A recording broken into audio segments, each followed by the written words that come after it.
Every pulse-racing moment, every bead of sweat, every tense deadline. What's the common thread? Stress. It's that universal experience that courses through our veins, often labeled as the enemy.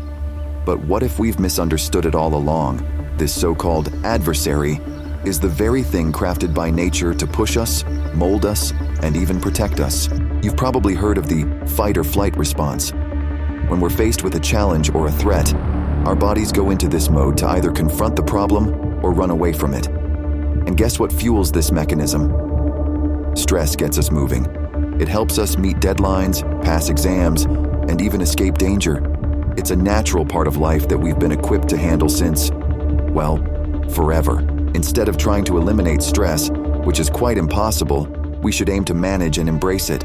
The ancient Stoics knew this all too well.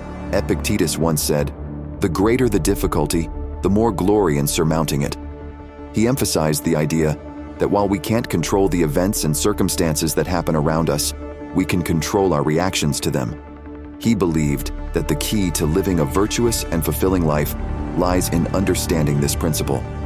According to Epictetus, it's not the challenges themselves that cause us suffering or joy, but rather how we choose to respond to them. In essence, our emotional and psychological well-being is entirely up to us, based on the choices we make in the face of challenges. In many ways, Epictetus is telling us that the true source of empowerment is internal, not external. We cannot dictate the actions of others or the occurrences of the world, but we can dictate our own reactions. By mastering our responses, we free ourselves from the chaos of the external world and achieve a form of inner peace and resilience. Think about it. The more we put ourselves in stressful situations, the better we get at handling them. We become resilient, we adapt, we learn to predict outcomes, which builds our confidence in navigating life's tricky circumstances. Resilience is like a muscle. The more you use it, the stronger it gets. Men are disturbed not by things, but by the views which they take of them. Epictetus suggests that it's not events themselves that upset us, but our judgments and interpretations of them. He champions the idea that our mind, with its faculty of choice, holds the power to interpret events either as negative or neutral, to suffer or remain steadfast, and to be disturbed or tranquil. But what happens when we avoid stress? When we choose the easy path? Well, we never truly reach our potential. We limit ourselves. Taking the path of least resistance might bring temporary comfort, but it doesn't build character or resilience. Marcus Aurelius asserted that what stands in the way becomes the way. It's worth recognizing that some of life's most profound lessons aren't taught in easy times, but during the trials and tribulations that push us out of our comfort zones.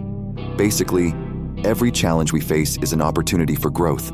So next time you're stressed, remember that obstacle you're facing. It's your path to becoming a better you. As our journey today reveals, stress isn't the shadow lurking in the corner.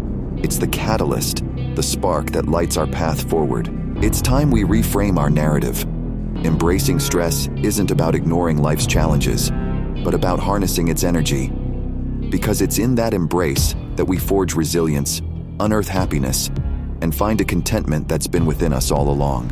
Remember, every challenge, every moment of uncertainty is simply a stepping stone towards a brighter, more fulfilled you. If you found this topic as fascinating as I do, make sure to give this video a thumbs up and hit that subscribe button. Until next time, embrace your challenges and don't stress about stress.